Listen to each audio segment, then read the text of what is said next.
Hey, welcome to Guitar Knobs, the guitars, gear, noise, and nonsense podcast, hosted today by these knobs. Tony Dudzik, Pick Guardian. Jared Brandon down in Nashville.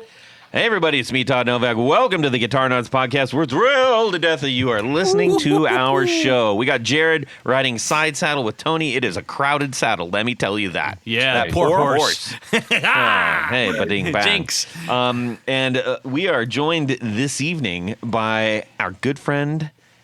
Who are you, good friend guest? Oh, I'm Ken Haas from Reverend Guitars. Yes, finally. Reverend Guitars is on the show. We're really excited about this. It's sort of like, well, about dang time, and we got it going. So you never asked. We're happy. We're happy about this.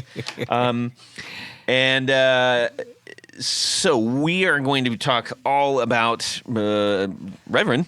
Yep. And we're going to learn some. We got a little history lesson of sorts. We're going to find out about the what makes them so special. Yes. And reasons why you should, kind of give a crap about them. Yes. Yeah. Buy at least one or two. Indeed. I like that. I got mine. We are also going to hear, probably a few things from Jared along the way that, may make you scratch your head or not. Hey, for the record, I've had multiple requests, more Jared on the show. It's not me. Just so you guys know, I didn't put like a barrier, like police tape for him. Pox upon you. Yes. No, we love Jared. He's just a busy I will guy. try to make more shows, everybody. Yay. That was the Rocky and Bullwinkle, yay. All right. First of all, we just have a couple of quick announcements. Oh, wait, before we do that, Ken, where can people go check out all the things that you have to offer? Oh, ReverendGuitars.com, Tony, of course. Perfect. Yeah. And then also on Instagrams and all that business, you'll find it. Instagrams and Facebooks and TikToks and X's and tweets and all of that mess. Who's it's and what's it's galore. Yeah. All right. So quick announcement. We have our last book from Julien Bitton. Ooh. The Les Paul, 70 years. We're giving that one away. Actually, by the time you hear this, it will be given away. Yes. To Mr. Michael Furman. Oh. Yes, executive producer. Congratulations. So, yeah, very happy to give him this book. And the only thing that's better about giving away this book is what's next. Because we've got several. What's next? Several. What's next? Pedals from OCE. OCE. Yep. He said, I really want you guys to get these in the hands of your supporters. And we could not be happier about that. So I love it. That's coming up, everybody.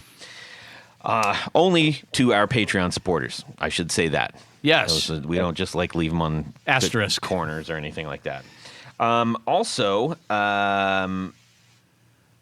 that's it. Wow. Just double checking. I mean, the big buildup, and that's it. Yes. Yay. And by the way, I do want to thank Ken because we might have been waiting quite a long time for him to get on because I accidentally said West Coast time on the invite. Oh, nice. And he said, are you sure? Yes. I've done crazier things. Yeah. I mean, I would have come on at 10:30 at night here if that's what you have been looking for. Sure. But, well, we appreciate the flexibility, Yes. but it was unnecessary. Anyhow, we are going to dig into what's going on in our music worlds this week, ladies and gentlemen, starting off with the lovely and probably sunburnt in some areas, Tanya Bolonsky, to tell us what's going on in his music world. That's right. I am sunburnt in some places. All right. Would you like to know where? Nope.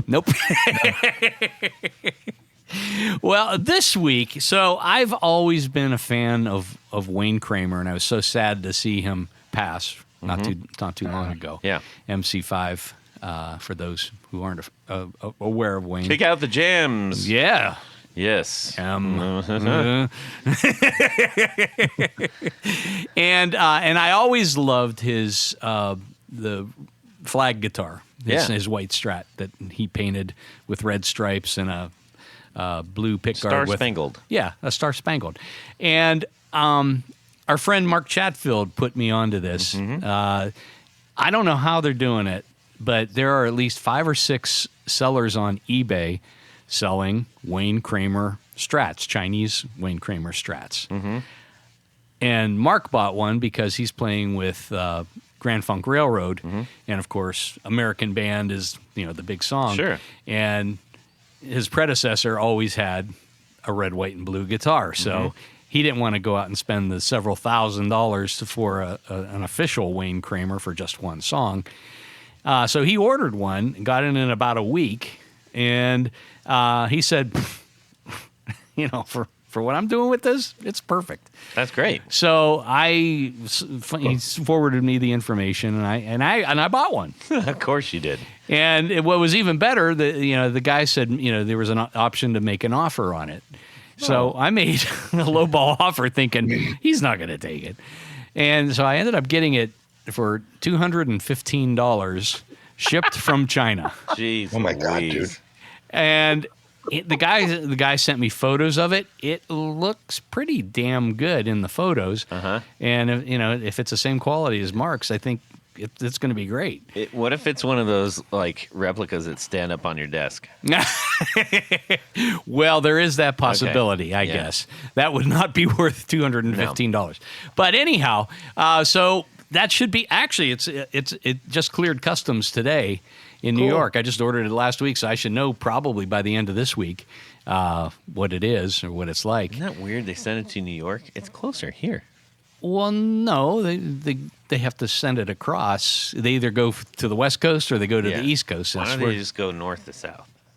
Anyways, all right. Let's I'm see. not done yet. Oh, sorry. I was going to say, tell Mark I said hi. He's I guy. will. Yeah, Mark's a great guy. I bought a really, really cool Fender Katana from him at Cowtown Guitars in Vegas. God. Yeah. 25 years ago. And then I sold him an East Sider baritone to use when he was touring with Bob Seger. Yeah. Seger. Yeah. I've known Mark for a very, very long time. He's a great guy. Yeah, he really is. He was a fantastic really guest, small, too. Isn't it? How small is this business? So weird. Yeah. We need to get him back on. Yeah. Well, we probably will. Maybe when he gets a break from the road. Yeah. But anyhow, so I did a little bit of a deep dive on Wayne Kramer Strat, and for those who don't know, his original guitar is nowhere to be found. The original flag guitar. It's somewhere to be found, just nobody knows. Well, here's the deal. Oh. So he sold it in the 70s. His normal response is, "What happened to your guitar?" And he said, "It went in a hole in my arm." Oh. And so he tried to sell this thing long after MC5 broke up. But he took it to a dealer, and the dealer said, now this is the 1970s, well, you painted it red, white, and blue. I can't sell that. Maybe if you paint it, I'll buy it from you. Oh. So, if you're up in Michigan, yes, and you see it's incognito, it is. He painted it purple metallic. Okay, Jared, do you have it? If I had the chance to buy it, yeah. No, you have a purple metallic guitar. I do. But anyhow, so if you find a purple metallic Strat that has a humbucker in the middle position, it might be the one. All right. So everybody go look at Reverb immediately. Ken's already doing it. I can hear him. He's like, yeah. I got to go, guys. So that's kind of a neat story. Yeah. So I'll give you a full rundown once it's here and once I replace all the parts. Now DHgate, who's listening, is going to start making a bunch of metallic purple. Yeah, they'll take the ones that they painted the flags and then spray everything purple now. Exactly. Ken, what's going on in your music world this week? Okay. Very, very topical. I sat and watched the Nickelback documentary Saturday because everybody keeps talking about it on the internet, and I've never been a fan, but I like the rockumentary as a genre thing, and the things that I was reading about it from my friends were very much spot on. Like, yeah, I mean, I'm still not gonna buy a record, and I'm still gonna change the station or plug my ears when it comes around. But God, they are the nicest dudes I mean, really just especially the way they come off in the documentary. And of course they're Canadians, and most Canadians are nice. And they're very polite people. And they showed clips of them, when they were getting started playing covers, and they were playing Tragically Hip covers. So right out of the gate, I was like, oh, there, Canada. Of course they were, right? I think that's like a law. I think if you start a garage band in Canada, you have to play Three Pistols and blow at high dough. But it was interesting, and I thought it was very, very interesting how a couple of the guys really got their feelings hurt by all the backlash and stuff. And it was really funny watching them all talk about it. So that was what went on in my musical world this weekend. Very weird. Oh, that's cool. I watch a lot of documentaries as well. It's fun to see sometimes the stories behind the stories. Yeah. And in fact, I was on a Squeeze, the band Squeeze kick for a while, and I stumbled at somebody on YouTube had posted I guess it was on VH1 where they tried to get bands back together. Yeah. And they went around and tracked down all the guys, and it turned out no, they didn't get back together. Yeah. They were such a cerebral band. I think that would be like difficult, and everybody was kind of like playing at a very, very high level in that band. And but they did after that episode that was on VH1 was on. I saw them open. They opened for Elvis Costello here in town. Did they really? Yeah, it wasn't like Jules Holland didn't go back, but the two guitar players and I think the original bass player. And maybe the drummer. Maybe not the drummer, because the drummer plays with Jules in his orchestra. So right. But it was, so it was more like a hug than a squeeze. Hey. Is that how this is going to be? Yeah, yes. Welcome to my world. Wow. I'm usually the one who's shaming. Anyways, okay, well, that's cool. Thanks. Yeah. How about you, Jared? Yeah, I have sold a lot of my collection. Really? In the past month. Thanks for telling us. What the heck? Well, I'm trying to get top dollar, and if I sell it to all my friends, then it wouldn't even be worth buying the shit to begin with, right? I guess so. But I still have my Reverend. And what? Yeah, I still have the Silvertone that I got. Love that. That was cool. That was like a Daphne blue kind of. I can't remember the color name, but it was blue 6-shooter, right? Well, yeah, the 6-shooter and the And what color is that, Ken? That sort of 6-gun. We call it chronic blue. Chronic blue. Got it. Blue. Yeah. But yeah, like I got rid of a lot of vintage Gibsons and sold my my actual clone pedal. Just a lot of I know where that went. Prize possessions, type of things, and that's worth at least 272 horsepower. Right? Yeah. One tank of gas. Yeah. Yeah, I did a little car switchy there, and some of that money helped that, but no, I mean, I got to invest in the future as well. So I've just been really busy selling things off and just making this back room in the house a lot more breathable. And so what, do you get a shotgun and blow some holes in the wall? No, that's what Ken was talking about. Come on, pick it up, buddy. Did you get a drill gun and drill holes in the wall? All right. Yeah. No. So I'm a little, not down, but I think I just feel more relieved than anything else. Interesting. Of not having so many amps and cabinets and. Did you get rid of the oranges? Yes. I don't have to. Really? Yeah. A lot of stuff. Wow. All my vintage Marshalls I don't have any more Marshalls. They're gone. How about you got rid of all your PVs? I sold my 62 SG. I loved that guitar, but it was the right time to sell it. Yeah. Wow. Everything. Holy moly. Yeah. I actually did very well with that one. I can imagine. Yeah. So, but what do you have feel buyer's good. remorse about? You got to have a little bit. Seller's remorse. Seller's remorse? Not really. No, I meant the thing that you bought.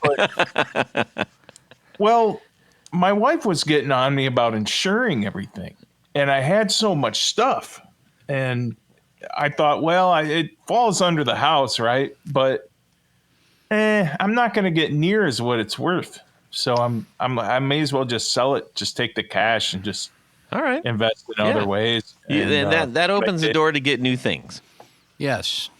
Yeah, and invest better, and that's what I did as well. So. You know, there's a handful of different ways to insure all that stuff, and but it is worth doing for those of us with large collections. I have like a personal property rider that I have all of my gear listed by serial number and a value that sometimes that I purchased it at, but then I tick those values up as I see what's going on out there in the marketplace and resubmit that list to my insurance agent every year. And so that it's always current. Smart. And I am paying for insurance on the market value of the stuff. So nobody's going to, you know what I mean? So it's agreed upon up front what we're insuring it for, you see? Right. Yeah. And which does, it was work to do it. But then once you do it, and especially now in this day and age, this is real exciting in guitar conversation, by the way, insurance. But especially now in this day and age, when you can have a living document, like a Google document or something that can be updated so quickly and kept on file at places, everybody should do it. And at least as an addendum to their homeowner's insurance. Because, you know. Yeah, and that's the one thing. Many homeowners policies have a cap on things, extra riders and things like that.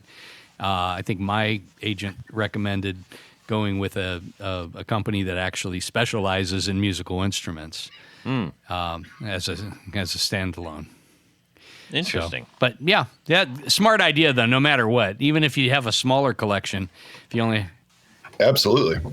Yeah, I still have stuff that belonged to my dad that will definitely be that is insured and will continue to be. So yeah, that's a good point to bring up, Ken. Yeah.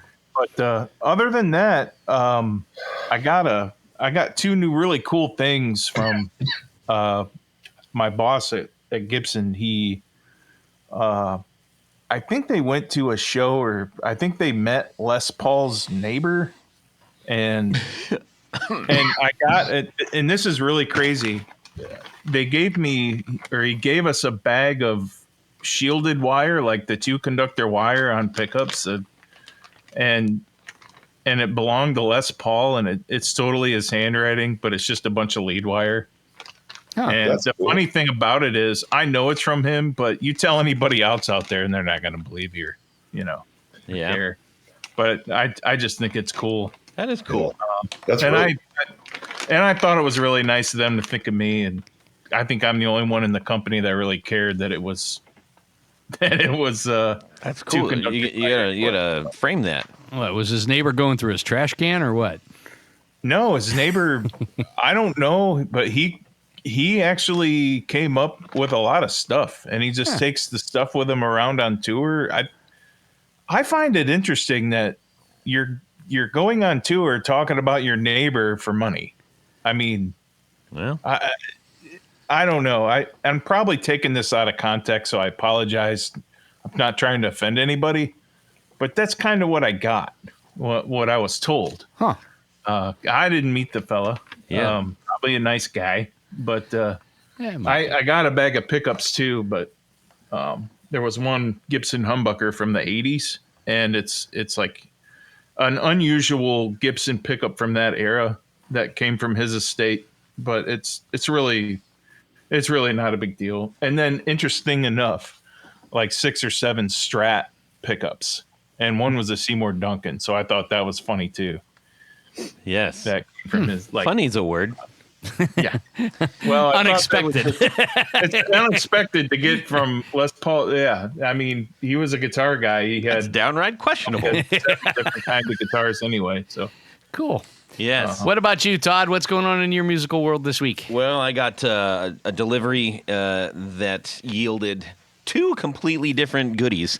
One was the LPB3 from Electro Harmonics, which we just had on the show last week. And it was great talking with those guys. We will definitely have them on again.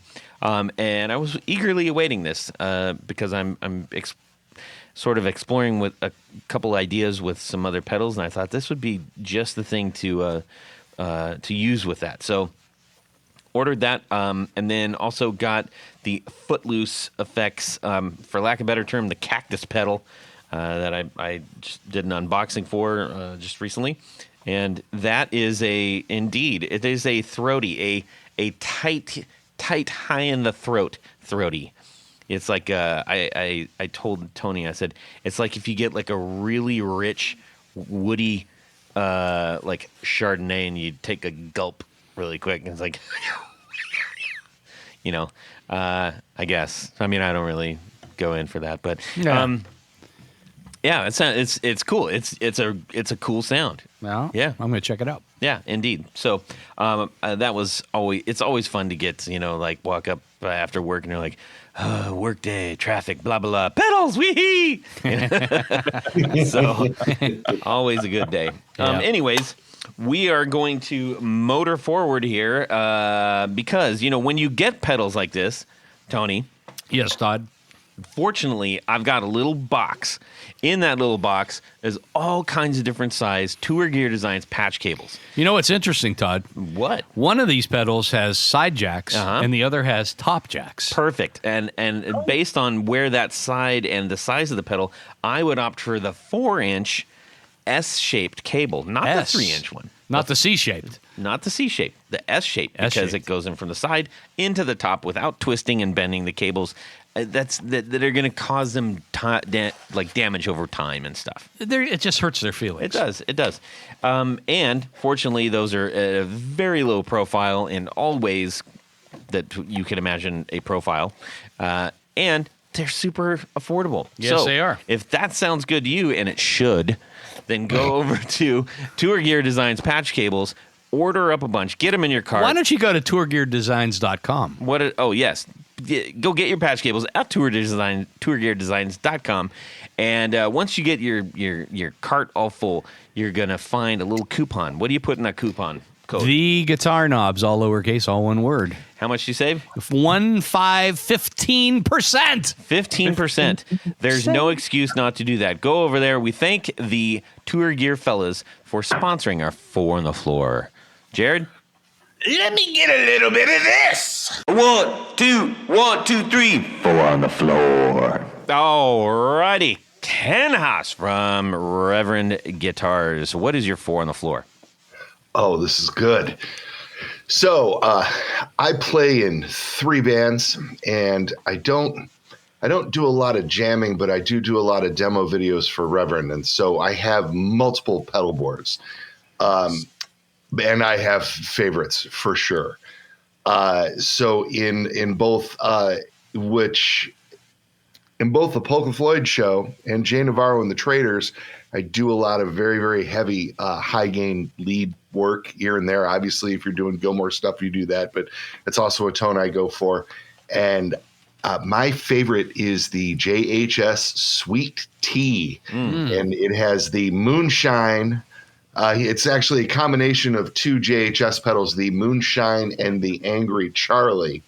And the Moonshine is sort of like a milder overdrive, like natural sounding amp distortion, tube screamer-esque overdrive. But the thing about it that's unique is there is a blend control that you can set the pedal to do the overdrive that you're looking for, and then you can dial in clean tone to happen at the same time. And so I do a lot of staccato, palm muted, staccato picking with slapback delay. And to be able to have that clean sound in there makes that happen. So that even the low gain part of the pedal is magic. And then the high gain part, the high gain side of the Sweet Tea, the Angry Charlie, is just crushing. Lots of mids, not too compressed so that when you go to take leads, it always jumps through the mix.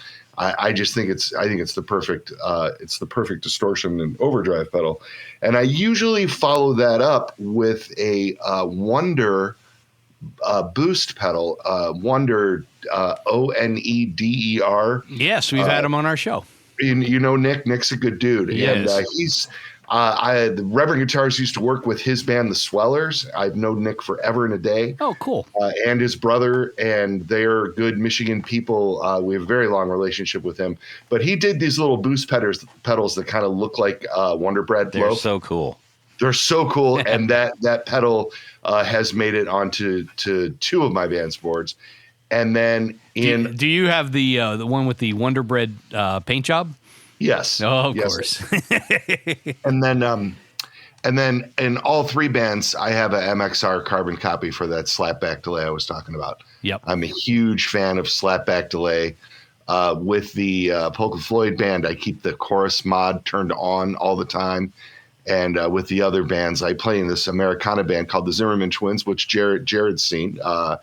And because we used to, anyways, he's from this area. And the Twins, I do like this sort of Americana thing, and I place a lot of major scale solos and stuff, and that slapback delay always sounds great. And it also sounds great in the ska music and the Polka Floyd thing. It's just all around, it's a great pedal. And then I'm going to throw you a curveball for number 4. I have been doing the Polka Floyd band for 18 years now. And the entire time I've been doing that band and before, in the late 90s, I bought a Line 6 DL4 when they were new. Oh, that's the green one, right? Yeah. The green one.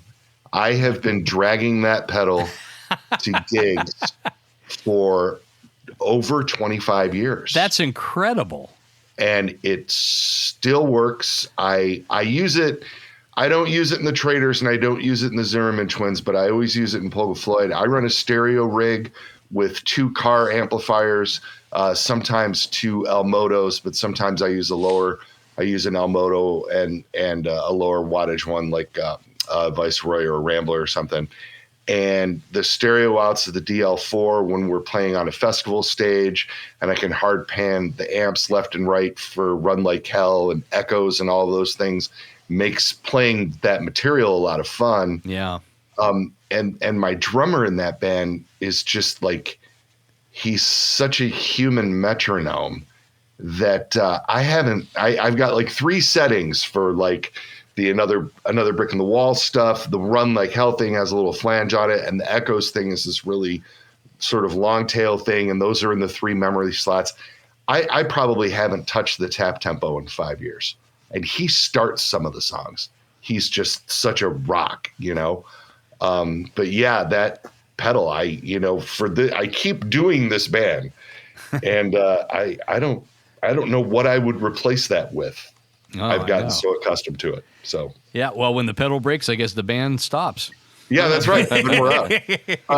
I have a Strymon delay that I use in the ska band that I can also do stereo outs of, but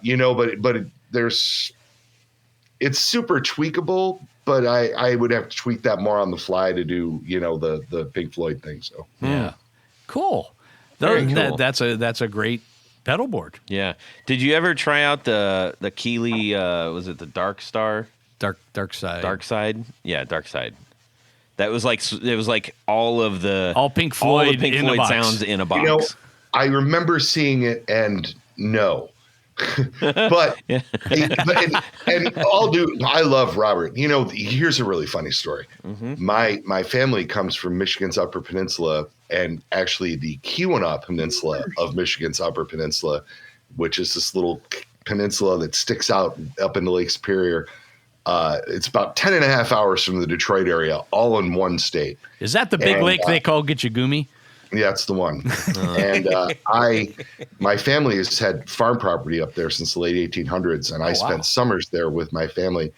And it turns out that Keeley is from that same little town. You're kidding? Whoa. A town of 750 people. Oh, wow. Oh my gosh. Isn't that weird? Super. Wow. When we discovered that, we were like, he's from, my family's from Calumet and he's from Laurium, and the Calumet and Laurium are on other sides of the highway. Anyways, I love Bob, and I've had a whole bunch of his pedals. And I get people that give me like Pink Floyd stuff or sell me Pink Floyd stuff or have me try whatever. And I've been doing this band for so long, and like my stuff is just like, I haven't touched those pedal boards in years. If you look at them, they are gnarly, you know? And I'm so dialed in with the stuff that I use that I rarely change anything, you know? Favorite reverb is probably the Earthquaker Afterneath still. I'll dig into that a little bit, like on Shine On You Crazy Diamond and stuff. But yeah, I'm pretty set in my ways when it comes to that. You know how it is. If you're in a band and you're used to doing something a certain way, you know, I found this tone that works with this band, and I'm sticking with it. Yeah. Well, and the more you do that, you tend to not get caught up or have anxiety about, am I hitting this? Does this sound right? Does it sound good? Where is this on my board right now? Wait, but that used to be where my overdrive is. Now I'm lost. Like, you can get really kind of messed up if you're in the throes of things. If you shuffle around too much. But well, that's cool. Yeah, indeed. Yeah. Very, very cool. Thank you for sharing all that. Yeah. Now, for the main attraction, Ken is now going to perform a 20-minute monologue. Yeah. The Reverend monologues. You laugh all you want to. I've given these presentations at colleges and stuff. You don't want to get me started. Yeah. Yes. I have a tendency. I like now to answer questions. It's easier for me if I answer questions. That way I don't go too hard down a path. So yeah, there you go. I can get behind that. Well, why don't we start with kind of the early days of Reverend. Okay. Reverend was started by Joe Naylor, and Joe still is involved with the company, right? Ken, I think you can go get a drink and take a break or whatever. I'll just filibuster for the next 20 minutes. I'm 100% good. Yeah. So Naylor went to in brief. He's a graphic designer and an engineer. He studied at Western Michigan University, and then he became fascinated with the electric guitar there.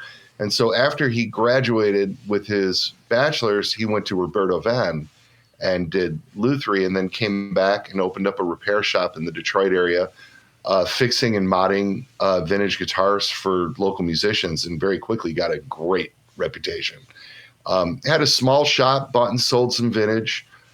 Somewhere along the way, he started Naylor Amplification. He and a local guy put together the actual circuit that became the SuperDrive 60. And Joe did that for a few years. He was just a little bit ahead of the boutique amp curve. Yeah. Like Matchless and Bad Cat were around, kind of. But people weren't really getting big bucks for hand-wired stuff yet.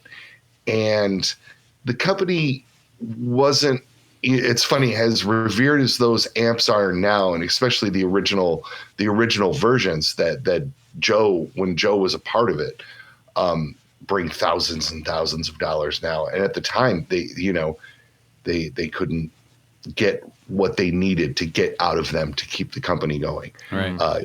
Is the easy term. And so Joe left, before it all went to shit, as they say. And unfortunately, when he did that, he left his name on the faceplate. And the amps have existed without him in various forms for close to 30 years now. And he was working at a small store not really a small store, a good sized store in Detroit's East Side doing repairs. And he had the idea for the original Reverend models, and he patented them. and it was the idea of how he could build a guitar with no paint in the construction of the instrument. And so he basically, in their heyday, what ended up happening is the factory that builds our guitars in Korea right now, Mir Music, was doing the necks, and the factory that builds our pickups over there, Wave Products, which is very closely associated with Mir, was doing the pickups, and the necks and the pickups would come here, and Joe would make the bodies. And they were a very interesting, very non-traditional body construction. Yeah, kind of based on like Dan Electro's style. I mean, basically, kind of, except the body edges on the Danos are tape. Yeah, and the body edges on the original Reverends is a one-piece mold-injected plastic ring. Ah, that's right. He invested a lot of money in having the mold made to do those rings, and then we had a lot of automotive manufacturing that did a lot of plastics around the Detroit, southeast Michigan, northwest Ohio area, and so he would have them shoot this mold with this very specific sort of polystyrene blend, and he was really particular about it. They had to be perfect. And then the tops and the backs were a phenolic type material, basically like a countertop type material that's mostly wood with a thin layer of plastic over the top of it. He did a center block of white limba, and then they were bolt-on maple necks, and they were really, really cool. Again, I think he was a little ahead of the curve or a little behind it, one of the two, because when these guitars were happening, they have a very specific audience. Yep. And I'm generalizing, because at my core, I believe that any guitar can be used for anything. I mean, I see people play the most amazing jazz on tellies, and I've seen people play the most amazing metal on 335s and all of that stuff. I mean, there's no rules, right? But in general, these guitars just weren't really bright enough for country, and they weren't really tight or compressed enough for rock. They were blues guy instruments, and he was marketing them to blues guys.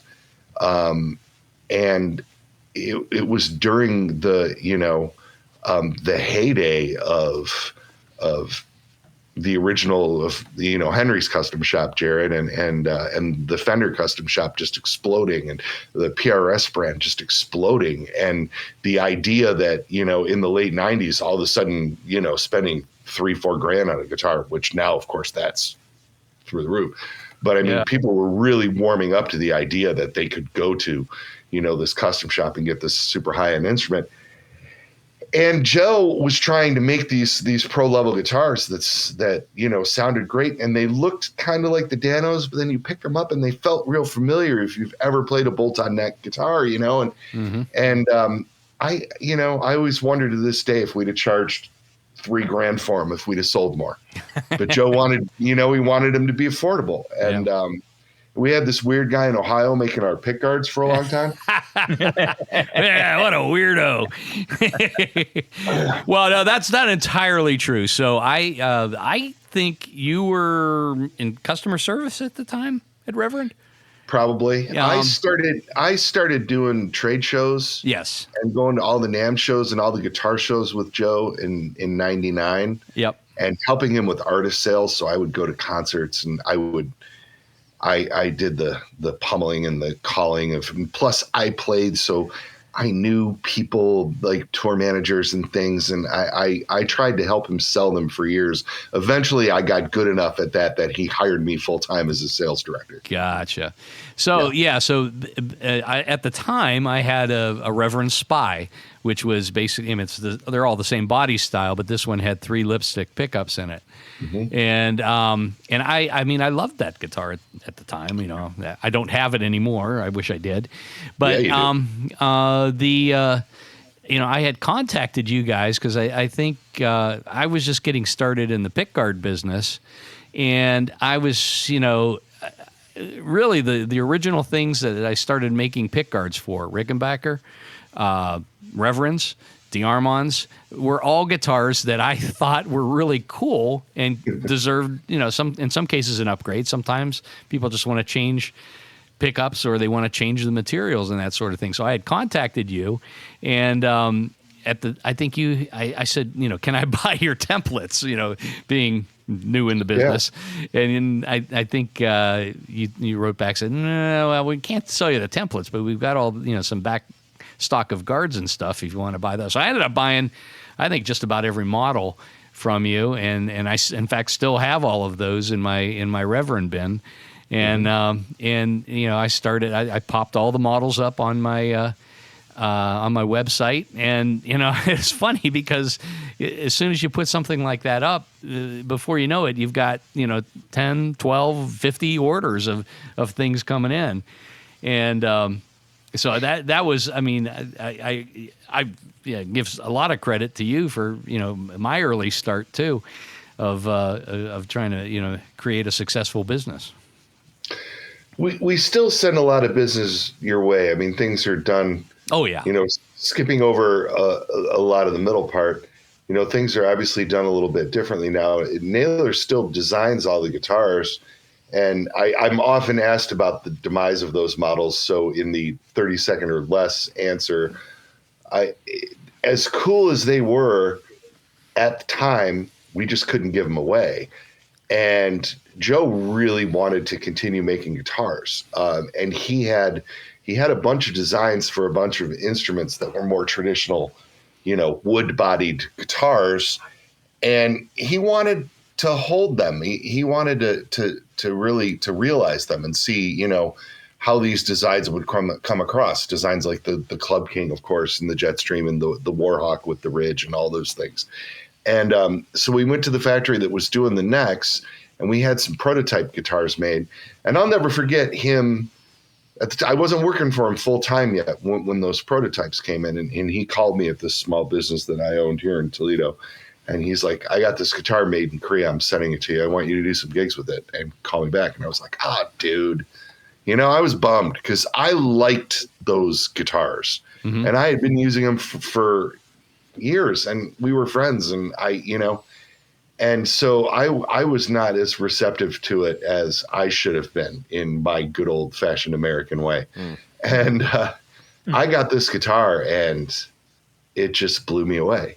And it was like, everything, it turns out his neck and his pickups on a solid, mahogany body then, or what became like the Carina thing down the road, was just the thing. Like I got it instantly. And when we introduced the new lines, we offered this stuff concurrently for a little while. And at one point we went for a 3 or 4 month stretch without taking an order for the old ones. And so that was, and the mold that we used to make that plastic rim had moved to its 4th factory as the places that did that kind of work around here kept closing. And so the amount of money it would have taken to resurrect that mold for a product that we were no longer selling, it just rendered them obsolete. So, and we still use that factory mirror to do all of our work now. And this is why I want to bring Tony. This is why I want to bring you sort of back into this. So a few years ago, we sent you some templates for a bunch of the pick guards we were doing now. Yep. And I'm all good for talking about this. All right. And you started getting some orders, and then you would fill those orders, and the guards wouldn't fit exactly. Because it was a 50-50 chance. Yeah, right. And some screw holes were out of place and things of that nature. And I was as flummoxed by that as you were until a few years ago. Joe and I and Penny and Joe's wife, Kristen, actually went to Korea for the first time. We had been doing business with Mir Music and Mr. Cho and Mr. Lee for for 20 years. And over 20 years, if you start thinking about the hardware and stuff. And we get there, and the factory is shocking. It's like walking into a time machine. there's no CNC machines. So if you wonder why the pickguards don't always line up perfectly, each workstation has its own set of templates, I'm guessing. My God, yeah. And everything is done on pin routers, and all the body contours are done by hand. And it was like when you look at video, of the Fender factory in the 50s or 60s, exactly. or even the, going up to Heritage or whatever. It's like that. But isn't that kind of cool? I mean, just to have something. It answered a question for me, because I think that, and I'm not here to I love guitars. Ask Jared how many Ibanez's I own. Oh yeah. I just like guitars. I like guitars in general, but then there's this thing that I go through where I'll see something from a competitor, and being a competitor's guitar, it doesn't scare me or whatever. I don't care. I have Fenders. I'll pick one up, and it'll just be it'll just feel plasticky or something. It'll feel stiff. It'll feel, mass produced. And our guitars they're production instruments. I mean, we do about 400 to 550 guitars a month, which is a lot of guitars. But they're, because of the way that they're made, I think they have this vintage vibe because of the way they're constructed. Now, the flip side of that is I also have a lot of the same finish issues and consistency issues that those factories had 60 years ago. I get sometimes we get the neck pockets get a little bit squirrely, or the pick guards don't line up 100% from one to the other, or there'll be some rough spots, on a binding edge or something. And then you go see, and I see all these humans building guitars, compared to a modern guitar factory with CNC machines replicating the same thing over and over again to absolute perfection, and then you put a half an inch of clear coat on it and buff it to a shine and all the guitars are the same. And I get that. And I think that there's a place for that. And I'm not even necessarily saying that's bad, because the QC on, my first guitar was a Kramer that I paid $175 for, that would never once played a chord in tune, and you can buy $200 guitars now. You were just talking about this Wayne Kramer thing. Mm-hmm. You can buy these $200 guitars now, and they play. Yeah. And so there's a lot of advantages to where that technology has come. It's amazing. But I think it's the thing that still sets us apart. It's weird. And it's hard to market. It's a hard thing for me to go out in the world and talk about particularly. And I've more or less just recently decided to go down this road with people, which is why I'm going down this road with you guys, because I know you guys. I feel like I feel like the factory's days are kind of numbered to a certain extent. More and more manufacturing is moving out of Korea as Korea's youth is not in. The average employee of the factory worker is 55, 60 years old. Wow. And he's having a hard time replacing people. And these are people that have been building guitars for their whole lives, And so we are at this moment tapping into something that I believe is really special, and that I mean, who knows? I could be wrong. They could go another 20 years over there. What do I know? But it is definitely unique in the industry, and very unique in the import industry. I mean, there's a lot of people making guitars by hand. I know that, of course, but I mean, to see it done in such an old school way is very strange. The next time I see you, Tony, I took a lot of pictures. I'm happy to share them with you. Yeah. And all those pictures are all over my social media, my personal social media. If anybody wants to follow me, you can see all that stuff. Well, that's cool. I mean, yeah. And I mean, at first I said, oh, this is terrible that, Reverend is going from USA models and now they're import models. But the first time I picked up one of the early import models, I mean, I was super impressed. I mean, much like, the PRS models, when they shifted over to Korean manufacturing on their, was it the SE line? Those guitars are really well made and play well. And, you know, it was amazing. And I'm so happy that, you know, when we look at your website now, I mean, I don't know how many different models that you have, but it's you know, an enormous amount. The official answer is too many. Somebody's got to keep track of all those boxes. Oh my God. Yeah. I was in a band a long time ago, and this older gentleman had these two reverends, and I'd never heard a reverend before up to that point. And this is back in like 2008 or something. And that's when I first learned about it. And then later on, I met Ken at a guitar show in Texas, and I got to see for the first time. I mean, it was a really nice spread down at the Dallas Guitar Show. Mm-hmm. And then I saw Ken at a family wedding, and I'm like, wait a minute, I know that guy. I know him from wait, that's Ken. Reverend is that my family? And they're friends with my cousins.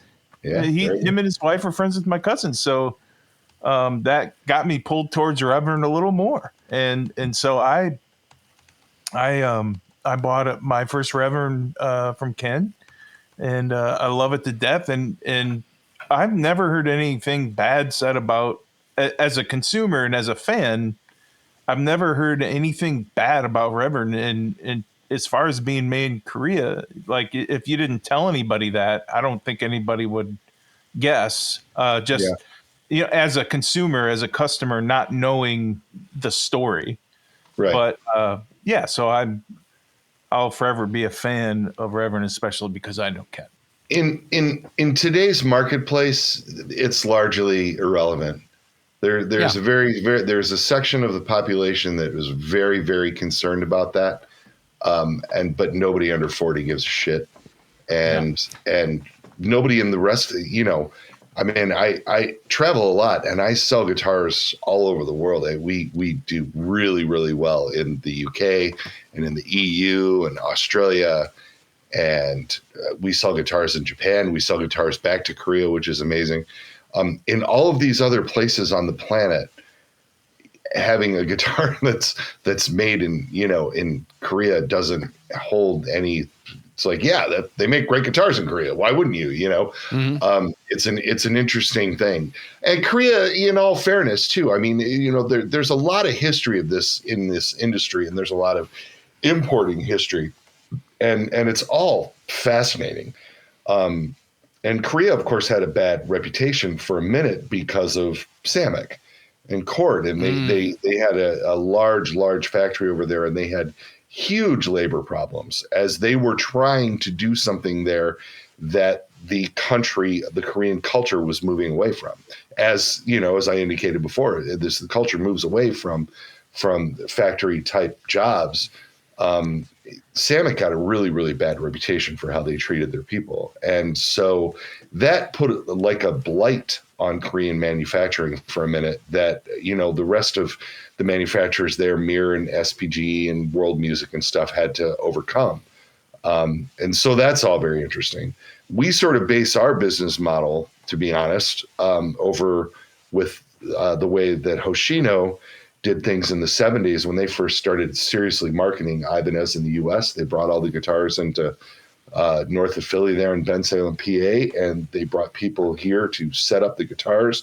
And if you walked into a guitar store in the late 70s here in the U.S. and the Fenders and Gibsons are hanging on the walls and the Ibanezes are right up there with them, or the Ibanez, as I like to refer to them. and you know, and they look.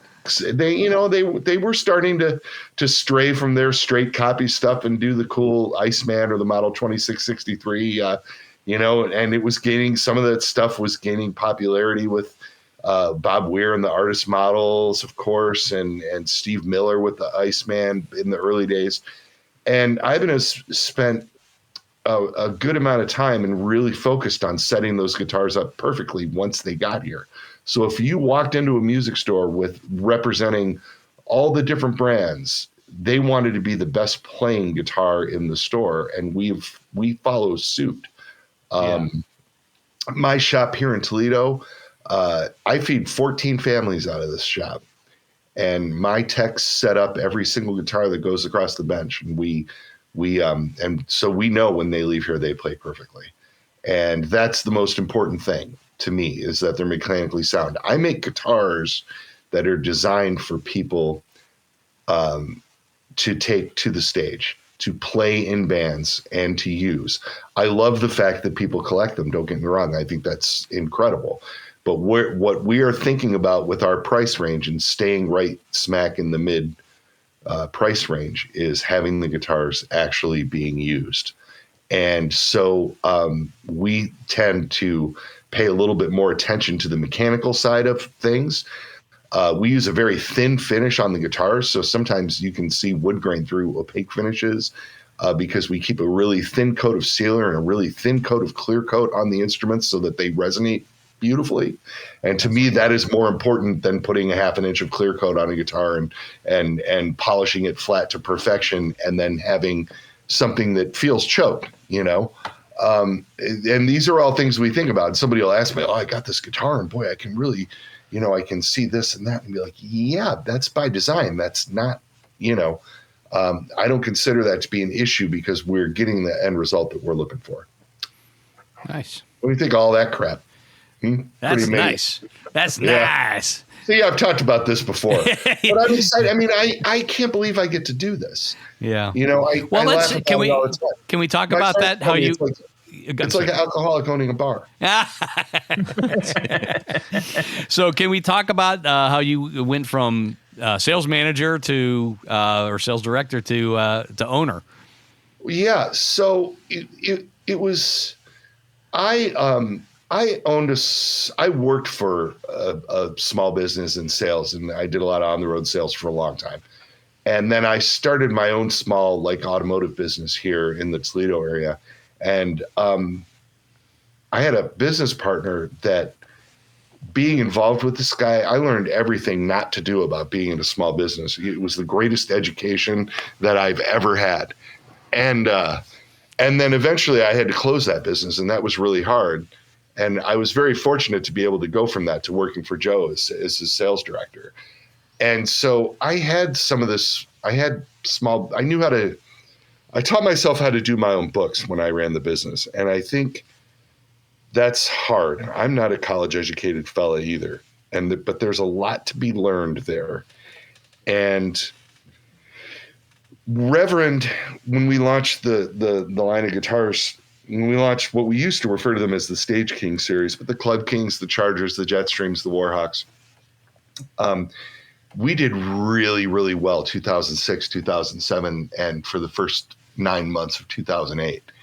And we had, Joe was the company was growing. It was very exciting. It was an exciting time for Joe because those old guitars had a lot of fits and starts and good years and bad years and this and that. And now it was on this upward trajectory, and we felt really, really good about it. And then we weren't doing any big box stores or any of that stuff. We were doing just indie stores, dealer only thing. And when that economic thing happened in 2008, the economic crash. Yes, that thing. It was people don't. I have a hard time telling younger people how bad it was. It was devastating. Absolutely devastating. And it was completely devastating in a way, completely different from the COVID stuff. It was really bizarre. And about 25 to 30% of our dealers went out of business. Wow. Because we dealt with so many small startup music stores who couldn't get the big brands. And so they were selling our stuff, and they were doing such a great job with us, And when their customer base started to shrivel up, it was hard. And it hit us really bad. We were just starting to really do something with it. And it just kicked Joe's ass. And I think Joe didn't necessarily want to be a boss or an accountant or warehouse manager, or all of these things that were thrown on him. I mean, Joe is a guitar designer, and it's what he does, and he is brilliant at it. I mean, he is arguably one of the best alive today at creating new designs, and he's everything else that went on in the building just distracted him from that, and he got really sick of it and decided that he wanted out. And he was looking around, for places to go or whatever, and trying to get somebody to come in.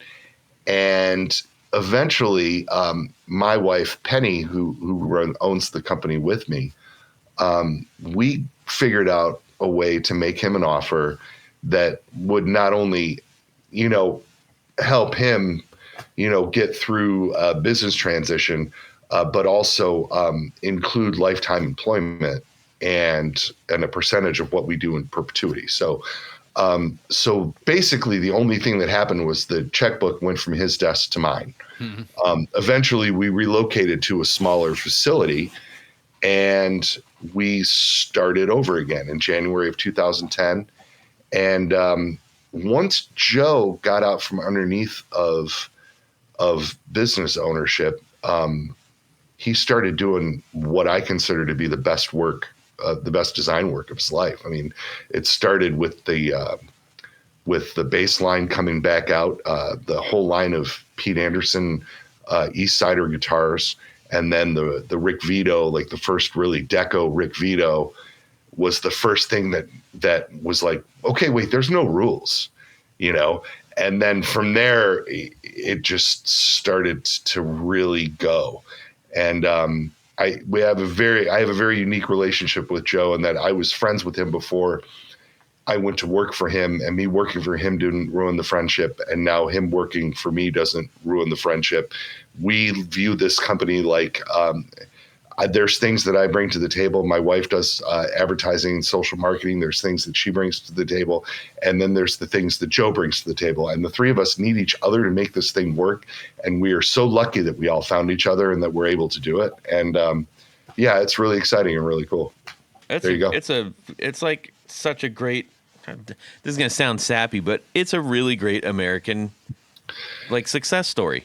No, we are a family-owned company in a world of giant corporate behemoths and other guitar companies that are owned by other giant corporate behemoths, and it's weird what we're, it's weird what we've been able to accomplish. And I think I mean, again, I feel so fortunate, but I wouldn't be here if it weren't for Joe. He's the guy that, we were alluding before we started the interview. We were talking a little bit about the signature model thing and how many artists that we have for a company that's our size. Mm-hmm. But we do something really unique with our signature artists in that Joe works with them to design a guitar that they actually want to play and perform with live, as opposed to just modding something that we're already doing. Mm-hmm. And it can start from anywhere, which is how we've ended up with the Art Deco Rick Vito stuff, and what we do with Billy Corgan and Reeves Cabrels, with the Space Hawk 2 things, and what we're doing with Greg Koch, which is amazing. And then to this really big thing that's coming out later this year that I am just over the moon about. And Mike Watt, even on the bass end of things, it took us many, many years to get that instrument perfect. But the concept is that if we get it right, then the artist is going to want to perform with it night after night. And then that artist's fans, when they go to buy the guitar, they're not buying a guitar they're not going to buy a bass that's like the one Mike's playing. Yeah, it's not just a paint They're job. buying a bass that they could interchange with the one that Mike is playing, and Mike wouldn't know. Yeah. And it's really a cool way to kind of look at this stuff, How does that come about? Like with the artist, do you guys seek out someone out that you are particularly interested in, or do they come to you? How does that work? Boy, every story is different. Watt, I'm a huge fan, and have been since I was 12.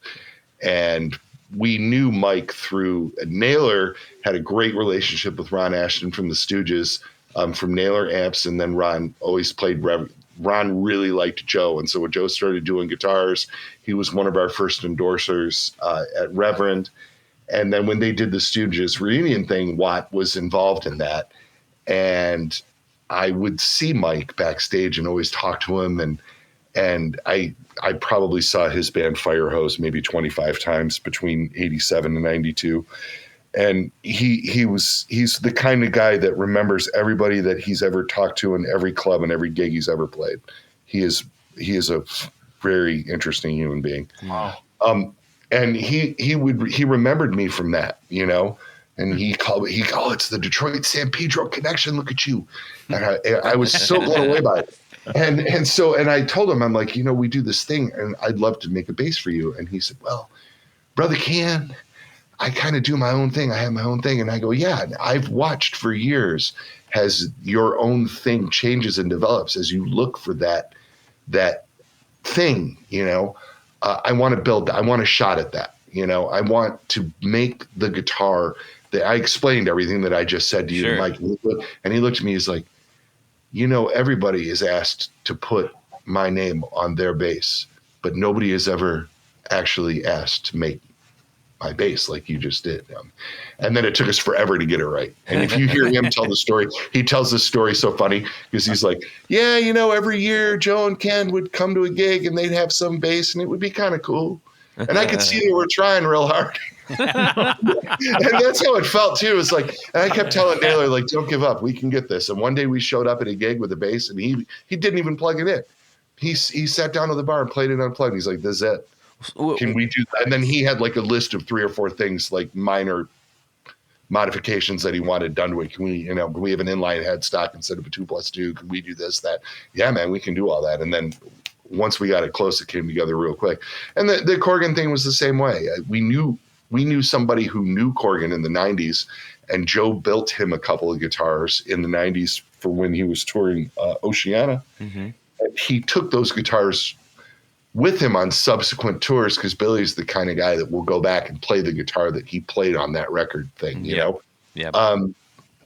And then we ended up doing guitars for Nicole Fiorentino, or bass for Nicole Fiorentino, who was playing in the Smashing Pumpkins. And she ended up getting a couple basses from us, and we ended up being in a lot of Pumpkin shows. And then one day, Billy just came to me and he said, I really like Jeff Schroeder's guitar. Nicole's basses are great. Tell Joe Naylor if he ever wants to work with me, I'd be open to it. And I was like, yeah, you kidding me? Yeah, of course, you know. And, you know, like I said, a lot of this stuff is also who you friends of friends. Sure. We became pretty good friends with Audley Freed when he was in the Black Crowes. Mm-hmm. And Audley and Reeves Gabrels lived in the same neighborhood in Nashville and got to be really close to one another. And one day Audley brought Reeves to our booth at the NAMM show. And that's how we met Reeves. And that's turned into a multi-signature model. And then, of course, he got the gig with The Cure, which has been great for all of us. And yeah, so it's every story is a little bit different. And sometimes it's like, yeah, I really want to work with that guy. Let's see what we can do. And a lot of times it's just, oh, I saw so-and-so playing with your stuff. I want to try one, you know? I sold a bass to John Connie a couple weeks ago. Like, how cool is that? He's a Watt fan, so we wanted one. It's like, beautiful. It's so awesome. It is awesome.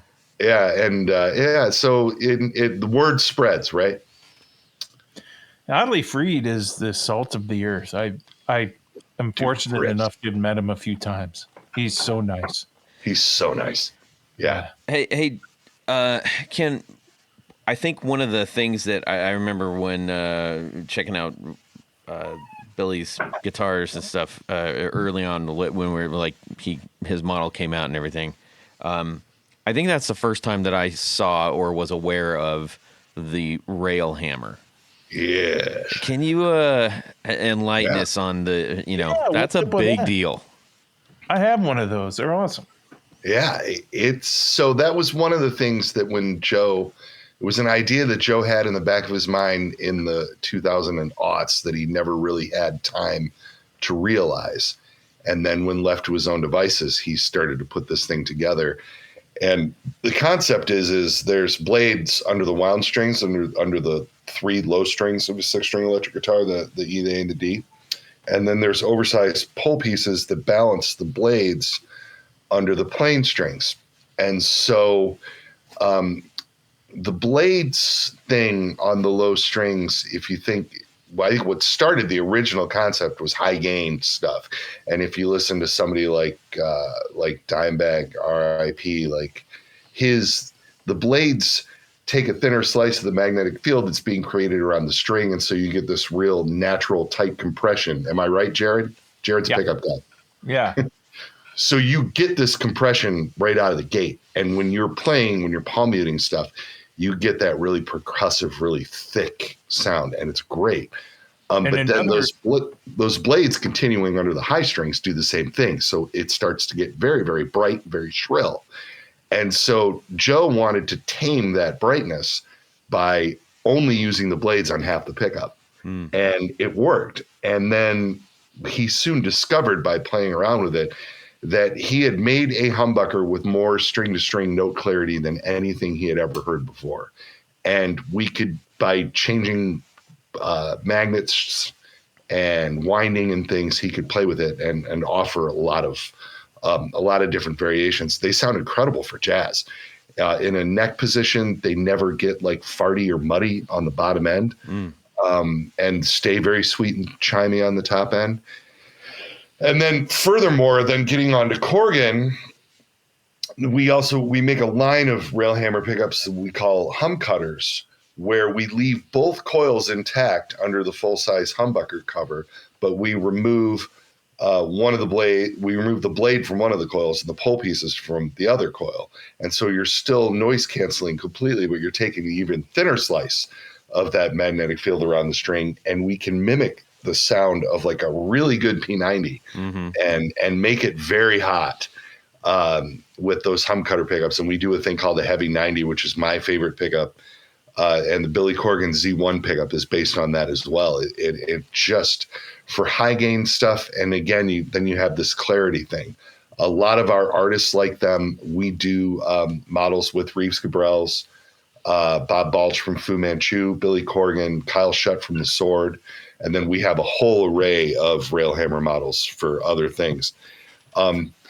It's tough, and not unlike the original Reverends. Even when you have something that works so well but looks different, guitar guys go, "Oh, that's weird.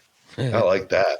Yeah, because the guitar guys, like a lot of us hear with our eyes. I do it too. Sure. You know, I mean, I'm guilty of it. I know. I understand. Yeah. And so it was a hard sell at first, but people, I mean, enough popular musicians have taken to them that it's become something that is really that's really taken on sort of a life of its own. I've had a very difficult time marketing them to OEMs, especially the bigger Reverend gets. Initially, Joe ran that business on his own, and he was the pickups are made by this Wave Products company that makes all the pickups for Reverend. We put them in retail packaging here, but that way we can get them OEM in the guitars easily. And he was having the pickups basically delivered to his home and putting them in boxes in his garage. And when the company got to a certain point, Joe just didn't want to do that anymore. And who can blame him, you know? And at that point, we already had things going with Reeves and Billy. And it was like, okay, I couldn't be holden to somebody when I had so many of my artists interested in them. So I brought Railhammer into the fold of my company, and then I tried to run it as a completely separate thing, and I still do. It's a separate web page. It has its own. I have Railhammer dealers that aren't Reverend dealers, but because they become so associated with the Reverend brand and with Reverend signature artists, I'm having a hard time getting other OEMs to do it. I had an artist, one of my Railhammer artists, went on to do an ESP signature, and they wouldn't put him in the guitar. Like, they made her use EMGs. I thought it was bizarre. Like, how do you tell an artist what to use? But that's not my business. That's somebody else's business, you know? So all that being said, the Railhammer thing kind of has a life of its own, and I enjoy doing that every bit as much as I enjoy doing the stuff that we're doing now. And we're doing some funky stuff with the Railhammer pickups too. We're having a hell of a good time with it. What I love about them myself is as a pickup guy by trade. The rails themselves, what I love the most about it is when you're plucking those wound strings, those are much larger strings and they oscillate a lot wider than the small strings do. So there's nothing missed in between the poles.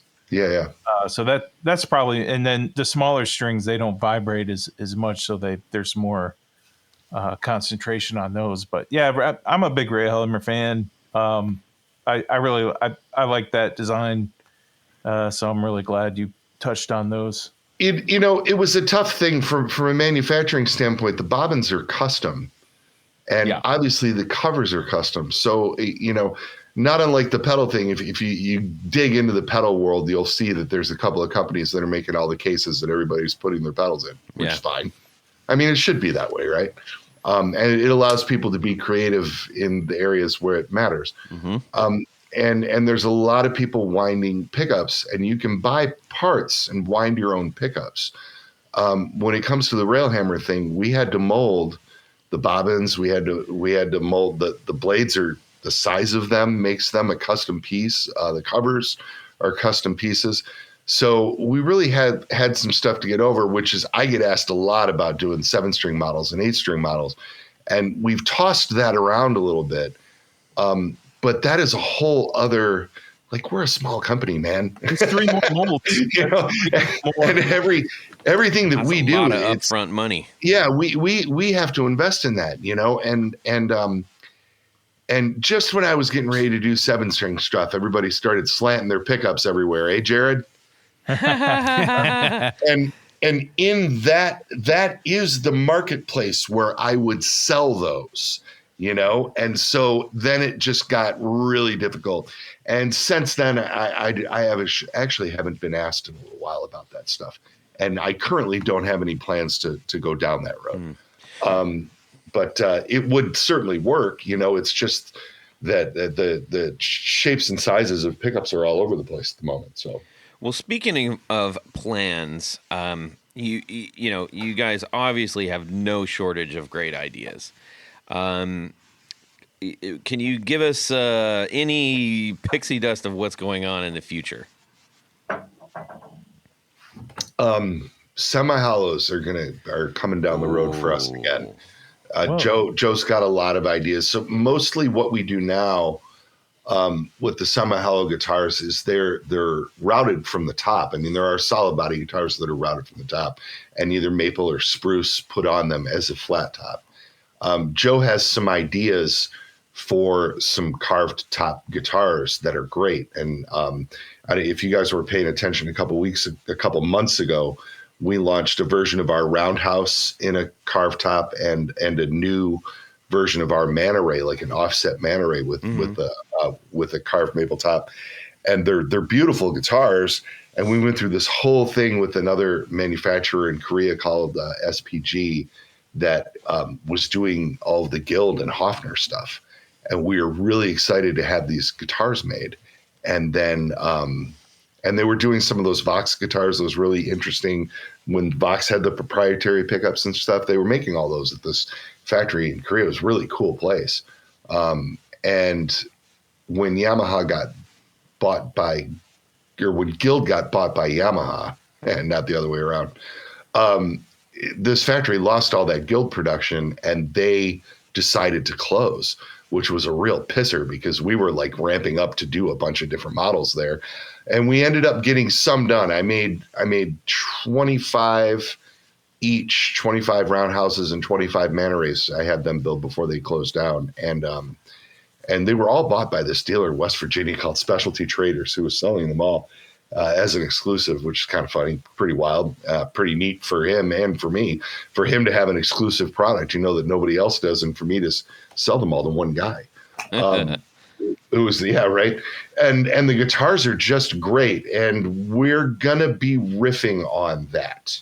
Okay. We have some ideas down the road for that and for some of our other models to sort of follow suit. So I'm really excited about that. And then there's new signature things coming. There's a new signature thing coming with Greg that also involves Fishman that is really cool. That's not too far off. And then we are bringing on a major signature artist before the end of the year with 3 different versions of his model. And it is unlike anything that we have ever done in the past. And it's funny, the guitar has some features that are decidedly unreverend. But the artist is such a good fit for us that it if we guess, will you cough twice? Pulls those things into it. And I'm being funny about it, but a lot of people if people are going to listen to this, they already know what I'm talking about, because he is actively gigging with them. So they're all over the internet, and people send me pictures of them all the time. And I pretend I don't know what it is because, I'm an ass. I mean, we gotta play it up a little bit, but it is very, very cool. That's really good. That's good news. Good news. Well, Ken, this has been extremely enlightening. I'm so glad we had you on, and I'm quite sure this won't be the first time.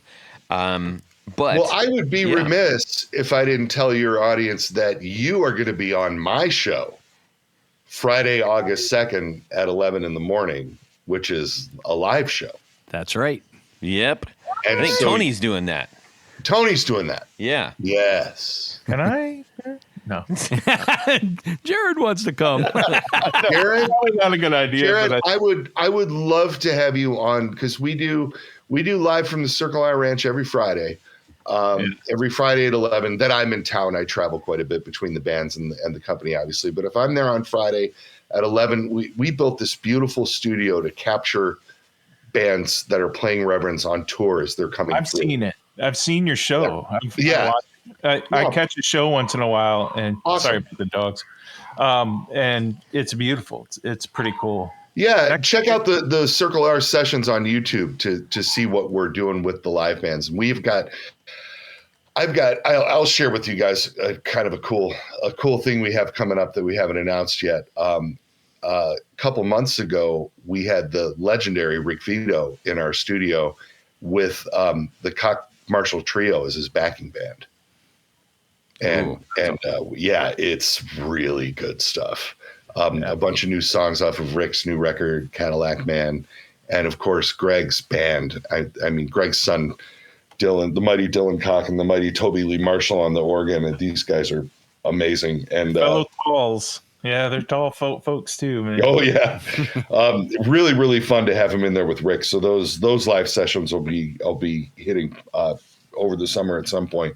And then, Tony's going to be in on Friday. I believe that's August 2nd, because it's the weekend of Earthquaker Day out in Akron. So I think I'm just going to ride back with you after we do the show. Okay, no problem. And I'll drop you off on 76. It works for me.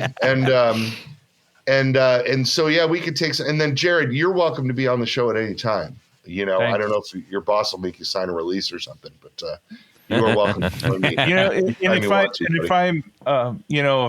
I'm not, that I will still absolutely stop by, visit, absolutely. At a penny. I love it there. We'll go to the one of the best coffee shops in Toledo, which is right across the street from the shop there. Yeah. Perfect. And Tony Pacos. Yep.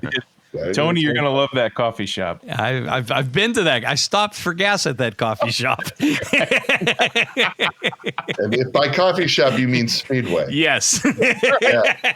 Yeah. You got me on that when I was up there the first time. That was great. Yeah. Well, speaking of Speedway and coffee shops and heck, whatever else, we have got a little segment called Would you rather? Ah, there it is. Ah, the golden Yes. velvet fog. Would you rather guy is back. I Yes. sang it well. The velvet corduroy.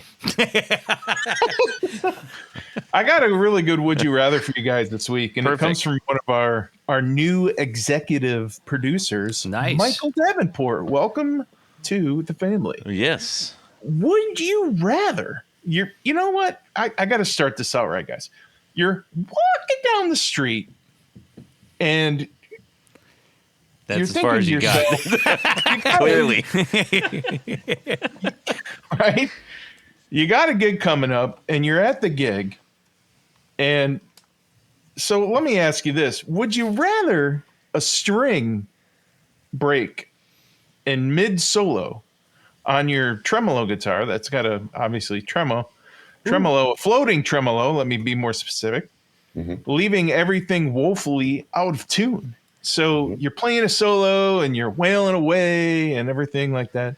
You break a string, it just takes everything out of tune with a floating tremolo. It's awful. Or would you rather, in your in-ear monitors, would you rather them die, leaving you isolated on a silent stage with nothing but the distant drums on the bassist fingering, so to speak, to keep you on track? So you've got in-ear monitors. They're probably ISO, so you can't hear anything else. They die, Yeah. and you have to keep them in. You can't There's cheat. no and take stage them out volume. to No save stage yourself. volume. That's right. No stage volume. All right. So, That's gross. so which awful atrocity would you rather happen to yourself? All right. Tanya Bolonsky is going to kick us off first. Then we're going to go to Jared, and then Ken, and then myself.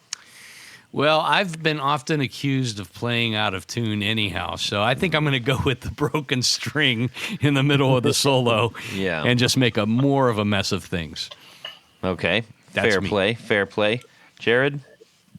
Yeah, definitely gonna, side with Tony Bolonsky on that. I could deal with that because you stay on the same string and you just bend everything and then you hope for the best. Yeah, just like BB King. Hey, how about Ken? I would rather do just about anything than play with in-ear monitors and no amps on the stage. So I'm also going to have to side with you guys. And then you just push the bar down a little bit and keep playing. Yeah. It'll be fine. Yeah. Yeah. Well, that bar's where I pick up, and I'm gonna do the same thing. I would not want to be on the stage with You no gotta hear stage what you're volume. doing, Oh my even gosh, if it's bad. that'd be brutal. Well, you'd hear the drums. That's all you'd hear. Yeah, and I think I could play along with the drums. I don't think that would be a really big concern. A lot of the bands that I work with, that's what we're bringing bands into our studio, and they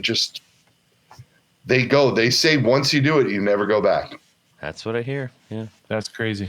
That's awesome. All right. Yeah. Well, that was still it's a good one. It's a thoughtful one from our Makes you think. new friend It does. Michael Davenport, all the way in the UK. Oh, is he from Uck? He's from yes, yes. Anyways, so thank you. And speaking of him, Yes. he is part of this big group. Yes. That you are going to talk about right now. The big fanciful group. Yes. Well, that's right, Todd. At this point of the show, there's a special group of people we love to thank. These are our executive producers. That's right. Yeah. Now, an executive producer helps make this show possible. How do you become one?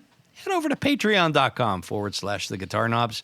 Check out a couple different levels in which you can participate and become a friend, a hero, an all-around nice person for the podcast. Indeed. Each level comes with some very nice thank you gifts and opportunities to win great prize giveaways. Like the pedals we're going to be giving And away, like and the the books books we just and gave all away, the and all stuff. the other stuff we just gave away. But as an executive producer, there's one thing more, Mr. Brandon. What would That's that right. be? Well, you get to have your name read on the thing. Your name read on the thing. So that's what I'm going to do right now. So special thanks to these executive producers. John Sebastian, Trevor Ellenberg, Cameron Pampas, James Bell, Michael Furman, Eric Hemmer, Brett Hogarth, Gregory Randall, Don Kloss, Ralph Gottschalk from Wonderful Audio Technology. What? Rusty Sneeden, Vader and Pedals, John Halverson, Rick Calhoun, Trevor Gunberg, Elad Mizrahi, Richard Kendall, James Pennington, James White, Justin Jones, John Esterly from Rare Buzz Effects, Anthony Lathrop, Stefan Lamb, Michael Senchuk, Ken Sayers, Darren Gregory, Tom Barazin, and yes, welcome aboard, Michael Davenport. Yay. Yeah. But wait, there's more. Because we have another special group of executive producers. We call them our Grand Poobahs. These are the creme de la creme, the top of the heap, the A number ones. And they have a fez to wear upon their head. So special thanks to these Grand Poobahs. Adam Johnson, Anthony Gemolero, Billy Spitfire Unlimited, Bob Crouch, Brian Robison, Cody Foster, David Kaminga, David Tyndall, Enrico Fernando, Fox Hill Studio, Hex Matos, Jack Cadian, James Pennington, John Williams, Jonathan Jerusik, LSJ Music Company, Matt Hart, Michael Van Zant, Michio Murakishi, Moon Guitars, Paul Von Eppinger, Sam Jett, Steve Keys, Tyler Casey Rhines, Zach Oswald from Brandon Wound Pickups. That's right. And Pedro Vasquez. Thank you. Indeed. And in addition to, the fine gifts and everything, we try to have as many of our Grand Poobahs as we can on the show because they clearly are vested in this as well. Not everybody wants to do it. That's everybody's prerogative. But for those that do, we look forward to that. And we'll be having some of them upcoming in the future. I'm going to be working them in as we go, moving forward from now. Nice. So, great stories, I'm sure, to come. So, Ken, where can people go to check out the things that you make? ReverendGuitars.com, of course. You can check out all the contributors from our extensive dealer network around the globe. So there's lots of videos and fun stuff to be seen at Wildwood, Sweetwater, Andertons, all the usual suspects. Also, our YouTube channel has loads of demos and replays of all of our Friday shows. And then, everybody should listen to this broadcast a good 3 or 4 times. Indeed. Enough to be quizzed. You're also out at quite a few shows too. I think. Yeah, that's I do the Dallas International Guitar Festival. Jared was alluding to that. Jimmy Wallace's show. I go to Reverend has had a presence at Jimmy's show every show since 1998. Wow. And I go to the Philly Guitar Show in the fall every year. This year we went to the Asheville, North Carolina show for the first time in March, which is a show that's put together by the people that do the Philly show. I'll be doing that every year. I really enjoyed it. And I got to hang out with Will Ray for the first time in 20 years. And I love Will. That was very cool. So yeah, I'm taking it to the streets as much as I can. We will be at Earthquaker Day this year, August 3rd. Reverend will be there displaying, and my band, Jay Navarro and the Traders, will also be performing there that afternoon. Cool. And we are going to be sponsoring the Ohio is for Lovers Festival outside of Cincinnati in September, which is put together by one of our Reverend bands, Hawthorne Heights. And Reverend signature artists, Hot Mulligan, are one of the headliners that weekend. So I will also be down there with stuff. And going to be a busy year. Yeah, awesome, man. And I got to say, I appreciate that you guys do that because you're one of the few actual brands that are for semi-mass to the people that are at so many shows, and I think that's really cool. Yeah, no, I love it. And Jared knows too, because he does it too. I buy, sell, and trade my own personal stuff. I like guitars and amps and stuff, man. I was at a music store and antique mall up in the UP up there in Michigan, where my family's from, and I just a few weeks ago bought a one owner 1974 Silverface Vibrolux reverb. Oh, wow. There it is. And it's just cool. Like, I don't know. And the price was very right. And it still has its original RCAs in it. Wow. Nice. Yeah. I don't know. I can't help it.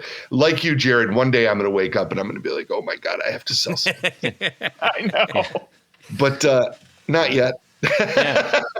Today is not the day. No. Yeah. But it's fun for me to go to those shows because, I can take things, vintage things if I want to move them and then, get different cool things or whatever. Yeah.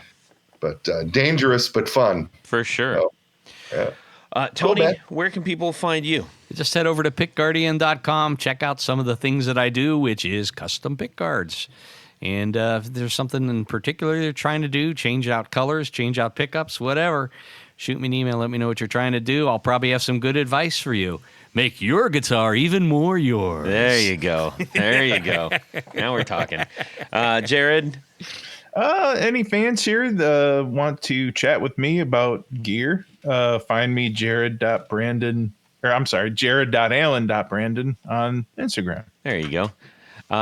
You can shoot me a DM on Instagram at Guitar Knobs, and we would love to hear from you. Please share your would you rathers, what you like about the show, what you hate about the show. Make fun of Tony, or do whatever. Throw rocks at me. Don't care. We just want to connect with you. That's what it comes down to. That's what makes this show special for us. So we're looking forward to that. Also, give a listen to the Valentinos next time you're driving around for some good old-fashioned white-knuckling rock and roll. Yeah. And a big, ginormous thank you to Ken and to Reverend for being on the show and for making such great stuff. Thank you, man. Thanks for all the kind words, dude. I appreciate it. You bet. Well, we'll hear more from Ken in the future, I'm quite sure, and you will definitely hear more from us in the next episode. In the meantime, have a fantastic Guitar Week and subscribe! Yeah. You do realize that your dog is Canadian. Am I coming in too hot? Test. Is this better? Test. How does that make you feel, Tony?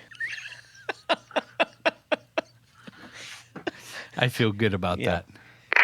When you make a perfect peanut butter and jelly sandwich and the peanut butter and the jelly is all spread even, and then you cut it down diagonally, and then you have a cold glass of milk to wash it all down.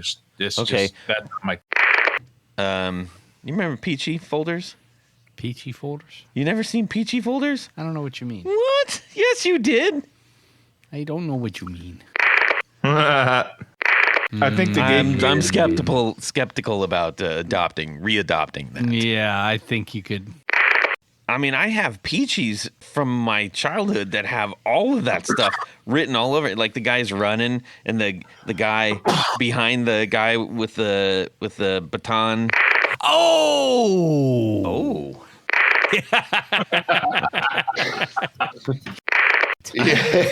Not funny. Yeah. We're good. I actually the Muffy. Guitar player. Yeah, Duffy. Duffy. Duff. Yeah, Muffy with an M. Muffy Duff. Muffy Duff. Duffy Muff. Scruff. Right, easy. Do you do peanut butter on one side and then on the other piece of bread you put the jam, right? I do. Okay. That way it's easier to spread both. That's for my wife, who insists, no, you put peanut butter on both sides and then you put the jam in the middle. Oh, no. What on earth? No. Who taught you to do Terrible that? idea. How do you get the jam in the middle? I don't know. And by the way, it doesn't stay there. And you know what you end up with? You end up with peanut butter in the jam because you have to spread the jam over peanut butter. It's ridiculous. It's unacceptable. Can't do it. Yes. Yeah. What? Want to get a T-bone steak or anything? Or? Tomahawk steak. 2 tomahawk steaks. One for each hand. Is that the last thing I talked about?